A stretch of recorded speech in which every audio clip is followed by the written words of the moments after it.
Someone asked actually what I've been doing with my life, taking videos for the Maker Fairs, like the Maker Faire, Shenzhen Maker Faire we have in 2023.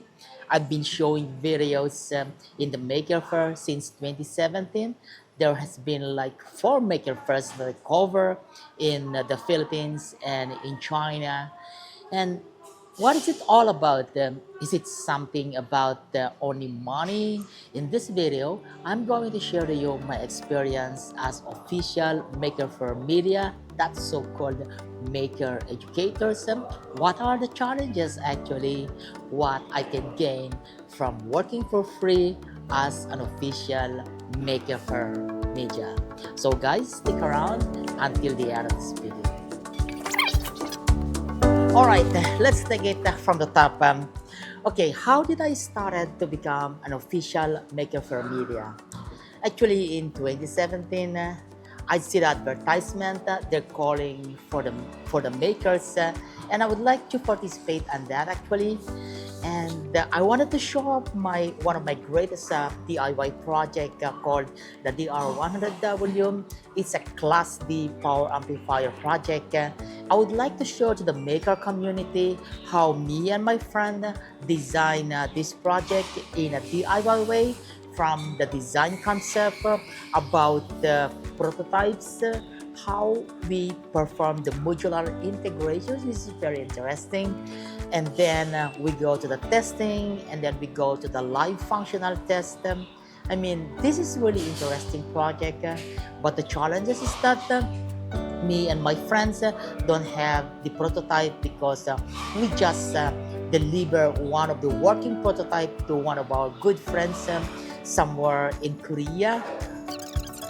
The short answer is that I don't have the prototypes, so I end up being a Maker Media, unofficial Maker Media, with my little know-how about the filming and video editing. Not a professional one. My editor Pinnacle, oh God, some gas often crust. And at the time, I'm not yet posting in YouTube, in Facebook. I don't have Facebook at that time because China is censored Facebook, so we cannot really make it in here.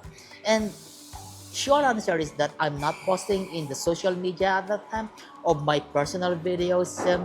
And I think that the primary driver why I opened YouTube is that about posting my project and posting about the first 2017 Maker Faire. And that is all I started. I have covered the four Maker Fairs already from 2017, 18, 19, and 23. Unfortunately, 2020, 21, and 22, we don't have the Maker Faire in China. I mean, not only in China, but maybe around the world, including the Philippines. The highlight of this video is a question that, are you making money for being a maker media?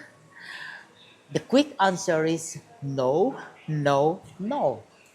I mean, indirectly, from the maker community or the maker organization, I'm not getting any money, cold cash, or by weighted transfer for being a maker media.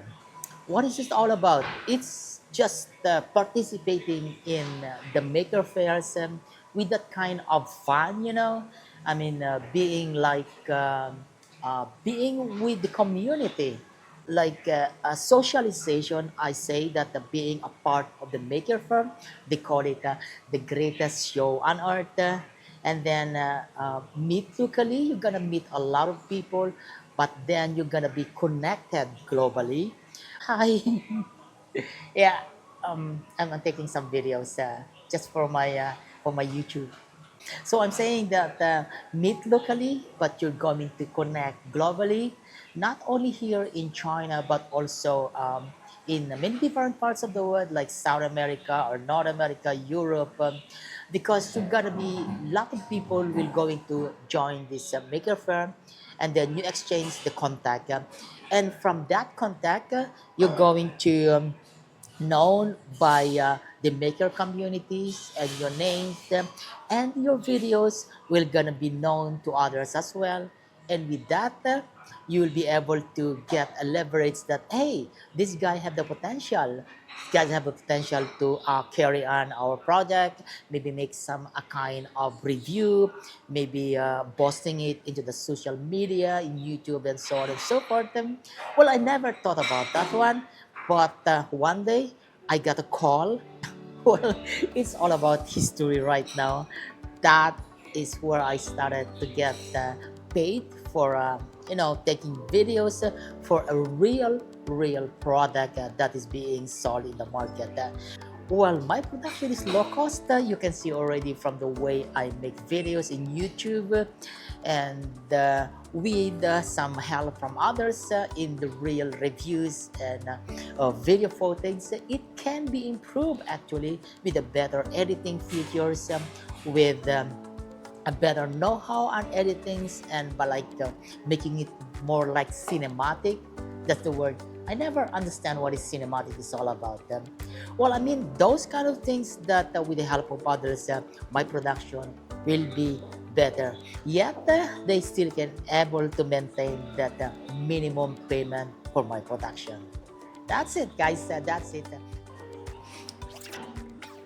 But there is a challenge in here, and sometimes it's frustrating because I was invited in one of the Maker Faire in Asia, and they seen my videos in YouTube posted about the Maker Faire China and the Maker Faire in the Philippines, but the biggest challenge is that it's about financial, the flight going there, the hotel, accommodation, and also the foods, and maybe more extra things about there, which cost a fractions of my salary from being a real overseas Filipino worker. That is a challenge. I don't have sponsors. The Maker Faire in that country, they don't sponsor about my flight, accommodation, and so on. They just invited me if I can join the Maker Faire and be an official media in that country. Unfortunately, really, that's a challenge. And another challenge is about time, which is it's hard for me to get a vacation being in the manufacturing environments when you get high peak of your project. That is another challenge. And you know that you going there for free, spend your money, and then come back, you lost a fraction of your salary. You don't get paid because that is an unpaid vacation, and so on and so forth. That is really a challenge of being a freelancer, free Maker Faire media. And even more frustrating to me is that there is a Maker Faire, one of the biggest Maker Faire in the USA, and that's the same thing. No one can cover about flight, accommodation, and so on and so forth. And that's really frustrating. It's a USA, it's the USA Maker Faire, and that's really frustrating to me that I don't have sponsorship. I mean, the Maker Faire organization could not sponsor all my flights, all the cost incurred from pulling me from China to the US and then come back in here. That should be one of the greatest Maker Faire media that I should cover if I had the chance to go to the USA. Well, the takeaways from this video is that I started as a freelancer, Maker Faire media, free things, free things, free things, free things, and at the end, I able to find, or someone find me to do something interesting about their products, about their companies, about the manufacturing profiles, and those are no longer free. They're making a small amount of money. I actually mentioned in one of my videos that I'm going to a province in Jiangsu province to cover the manufacturing profiles like the control plant. This is real stuff, guys. This video production are actually low cost and they're cheap, like 8,000 RMB, which is equivalent to about 54,000 pesos, depending on the exchange rate. So that's a good stuff that I started, started as a freelancer, free works in the Maker Faire, and then that amplified to the maker communities, to friends all over China, and then I got my break. My low-cost production got paid at least. That is an extra kick. That is an extra income being an overseas Filipino worker here in the mainland China. That's good, right? What do you think, guys? What do you think, guys? And one more thing takeaways from this video is about posting for free in the social media, not only in YouTube but also in WeChat or other social medias. For me, I am in YouTube and WeChat only. Facebook, really difficult. I mean, someone observing or someone is watching your videos and they see of your capability, like I'm showing to them about the real prototyping with the IPC 610 capability and know-how. You can identify about sourcing of materials, electronics components, I should say, know about the fake or counterfeit, and then I can show to them how I test them, how I test boards parametrically and functionally. And then, long story short, I get a call one day again and then, hey, can you run this product in China? It seems that you are knowledgeable on manufacturing. Sounds resourceful inside China. Not only you are an engineer, but also you are resourceful. You know the contact in China, and then why not? Why not? That's again an extra kick, I should say. And that is the one that I'm stressing in here or pointing in here, that when you post for free, not only thinking about money right now in YouTube, that you want to post things in YouTube because you wanted to get the money as soon as possible. So that is not my intention actually. My real intention before is just all about sharing about our good project, one of the greatest project, I should say again, about our DIY power amplifier project. It's all about sharing so others can learn also the way we do it along with my team. But real companies outside of China, somewhere in the South America, then realize that, oh, these guys have a potential, then why don't we give it a try? So that's what happened. But they give it a try, and I give it a try also. And there you go, sir. It goes well with the simple product that they wanted to have it in China, within China, which they can do it in a month. While if they go in that to do that in Brazil, that will take about several months. I should say several months. And I actually done that in just 2 weeks. 2 weeks with all the capability, with all the good stuff, good friends connectivity in China that will actually can help me to manufacture a product. That's again one important key point about the connections here in China. It's those connections that will help you to finish or make your product successful. The question is that for free to your connections in China? Well, sometimes yes, as long as you come back to them, go for dinner, go for chatting, go keep connecting with them, and then you talk about projects, you talk about further cooperations. Yes, that's just a small stuff that I run and ask their help.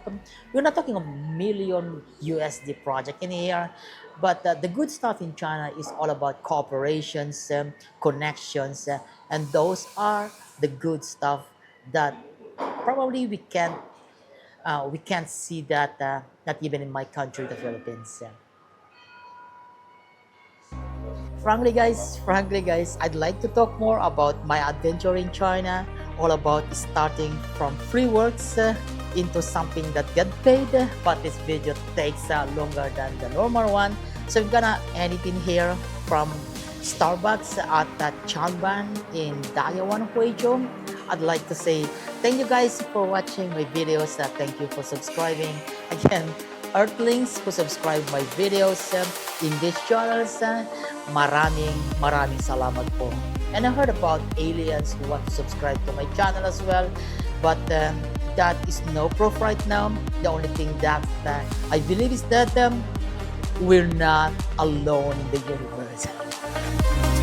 That's another side. That's another side to vlogging actually. It's Ferdinand Dandy once again. Bye for now and see you in the next video. Stay tuned guys, stay tuned and have a nice day always. Be happy, be happy.